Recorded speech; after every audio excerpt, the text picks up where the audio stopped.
जय हिंद जय भारत से सिटी न्यूज़ प्रोग्राम में आपका स्वागत है। दोस्तों आपको पता है जो बीजेपी सरकार जब 3 राज्यों में प्रचंड जीत के बाद भाजपा जीत का जश्न मना रही है। आप देख रहे हो कैबिनेट यमुना कमल में भाजपा पदाधिकारियों और कार्यकर्ताओं पर नाच कर एक दूसरे को मिठाई खिलाकर जीत का जश्न मनाया है। तो देखिए दोस्तों, आप देख सकते हो तस्वीरों के माध्यम से कैसे भाजपा की महिलाएं कार्यकर्ताएं जो उन्होंने भी ढोल बाजे पर नाच कर ये खुशी जीत का ये जश्न मनाया है। आप देख रहे हो हमारे चैनल के माध्यम से तस्वीरें आपको दिखाने का प्रयास कर रहे हैं दोस्तों।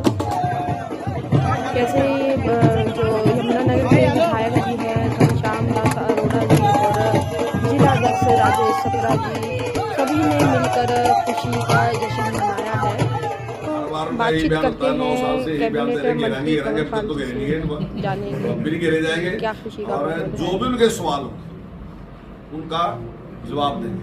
और मैं दावे के साथ कह रहा कि अभी तक की हरियाणा की सारी कार्रवाई देख लो और उस सारी कार्रवाई में मुख्यमंत्रियों के जवाब दे लो। जो भी मुख्यमंत्री रहे, जिस प्रकार से हमारे मुख्यमंत्री जवाब देते हैं, पॉइंट टू पॉइंट देते हैं, किसी को घुमाते नहीं बात को। जो सवाल पूछ रहा है उसका जवाब देते हैं, हर सवाल का हम जवाब देते हैं। हमारे मंत्री भी जवाब देते हैं, बाद में मुख्यमंत्री भी। हम विकास कर रहे हैं बिना किसी पक्षपात के कर रहे हैं। अभी भी हम जिस प्रकार से हमारी यात्रा चल रही, तो हम आने वाले टाइम में 500 से ज्यादा योजनाएं हमने ऑनलाइन दे दी। 528 योजनाएं स्टेट गवर्नमेंट की ऐसी हैं जो ऑनलाइन दी। अभी हमें कुछ लोग कह रहे थे कि जिस प्रकार से आप राशन कार्ड बना के दे रहे, गुलाबी पीला राशन कार्ड बना के दे रहे, जिस प्रकार से आप आयुष्मान दे रहे, यानी कि उसको पता ही नहीं मालिक को, हम जाके उसके घर दे के आए। तो अगर ऐसे आप दोगे तो वोट आपको कौन देगा? तो भगवान श्री कृष्ण जी कह रहे कर्म करो, और हम उन्हीं के अनुयायी हैं। हमारा जो धर्म है वो कर्म करना है, हम कर्म कर रहे हैं। कर्म करने के बाद जनता अपने आप आशीर्वाद देगी। आज हम यहाँ भी इसी प्रकार से कर रहे हो, दूसरे प्रदेशों में भी। 2024 यात्रा निकाली है, उसकी क्या हवा निकल गई, क्या नहीं था ही नहीं कुछ भी। इतनी लंबी यात्रा कर ली, सारी यात्रा में कोई एक भी मुद्दा हो पूरी यात्रा में उठा नहीं सका। अब सारी यात्रा में जिस प्रकार के ड्रामे हैं, कहीं किसी की टैची उठा के चलना, कहीं किसी की मजदूरी करना, कहीं खिचड़ी बनाकर खाना, तो ये सारे के सारे थे जो, तो इसका कोई जनता में कोई असर नहीं है। लोगों को पता था कि नौटंकी है।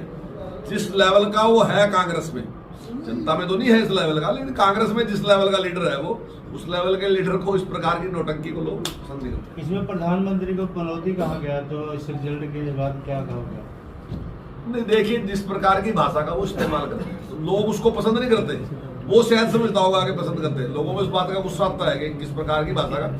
और मैं ये कहना चाहता हूँ कि सभी लोगों को मर्यादित भाषा का इस्तेमाल करना। सर, जैसे नतीजे आए हैं, क्या लोकसभा चुनाव या हरियाणा के आने वाले चुनावों को भी? देखिए, लोकसभा का चुनाव तो इससे बहुत बड़े बहुमत से जीतेंगे। जो स्टेट में जो हमें वोट मिलेगा, तो लोकसभा में उससे बहुत ज्यादा बड़ा बहुमत मिलेगा। निश्चित तौर से प्रभाव तो पड़ता ही है, हर स्टेट में प्रभाव पड़ता है। सर, ऐसा तो नहीं विपक्ष ईवीएम पे सवाल उठाएगा कि एग्जिट पोल कुछ कह रहे थे लेकिन हाँ, जब 3 स्टेटों में गवर्नमेंट बनी तो तभी पूरी देश की जनता को था कि अब एक बयान आएगा कि ईवीएम में गड़बड़ थी। तो आप लोगों ने देख लिया सारा का सारा कि ये इस प्रकार के बयान जो देते थे, सब लोगों को पता है। ये बेहद खुशी की बात है कि माननीय प्रधानमंत्री जी के नेतृत्व में और जो हमारे स्टेट की लीडरशिप है, मध्य प्रदेश की, राजस्थान की और छत्तीसगढ़ की, उनके नेतृत्व में आज एक बहुत बड़ी जीत जो है वो भारतीय जनता पार्टी ने हासिल की है। और इसके लिए हमारे नेतागण भी और हमारे सभी कार्यकर्ता जो है उसके लिए बधाई के पात्र हैं। और विशेष करके हमारे हरियाणा के जो राजस्थान में गए कार्यकर्ता और जो बहुत मेहनत उन्होंने वहां की, उसके लिए मैं उन सबको भी बहुत बहुत बधाई और बहुत बहुत शुभकामनाएं देता हूं। अभी तक जितने भी जिस प्रकार की बात सामने आ रही थी कि छत्तीसगढ़ के बारे में जिस प्रकार की कुछ लोगों की राय थी या राजस्थान के बारे में थी, लेकिन हमारे जो शीर्ष नेतृत्व है उसने पहले ही कहा था कि हम तीनों के तीनों स्टेट जीत रहे।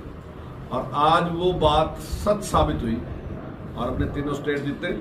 और जिस प्रकार से आज गरीब के लिए, किसान के लिए और हर वर्ग के लिए भारतीय जनता पार्टी काम कर रही है, तो आज पहली बार इस प्रकार का देखने को मिल रहा सभी को कि भारतीय जनता पार्टी एक बार जीतने वाली पार्टी नहीं, बल्कि भारतीय जनता पार्टी बार बार जीतने वाली पार्टी है। और वो मध्य प्रदेश में, गुजरात में और कई ऐसे स्टेट है जहां उन्होंने साबित कर दिया। पहले भी हम छत्तीसगढ़ में 3 बार तक लगातार हमारी सरकार रही, और फिर ऐसे ही हम जनता की सेवा में जिस प्रकार से लगी है भारतीय जनता पार्टी, तो भारतीय जनता पार्टी का आशीर्वाद सभी जगह पर मिले। इंडिया गठबंधन को कहा जाए तो नकारा गया। आप देखिए, वो तो उस दिन ही नकारा था जिस दिन बना था, सबको ही पता था कि उसका कोई आधार नहीं है। और मैं समझता हूं कि जो भी राजनीति के जानकार लोग हैं, सभी लोगों ने उसी दिन ही कह दिया था कि ये चलने वाला गठबंधन नहीं है। और उसी दिन की जो बयानबाजी थी उससे पता चल गया था, और उसका ना ही कोई आधार है। ये थी कि संख्या एक दिखाई उन्हें इकट्ठी करके गई, ये भी है, ये भी है। लेकिन आजकल जो है सोशल मीडिया है या और जानकारी जो है, उस जानकारी के कारण आम आदमी को भी इस बात का पता चल गया कि राजनीति को जनहित के लिए नहीं, बल्कि अपने स्वार्थों के लिए राजनीति कर रहे हैं। ऐसे लोगों आने वाले राजनीति में कोई स्थान नहीं। सर, तो आने वाली जीत के बात पीछे किन मुद्दों को लेकर जो है बीच में भाजपा के जनता के बीच में गई थी? देखिए, अब मुद्दा तो एक ही है, और वो मुद्दा है विकास। हमारा जो मुद्दा है वो सब जगह विकास है, और हमने विकास किया, और विकास के उस पर हमें वोट मिला है।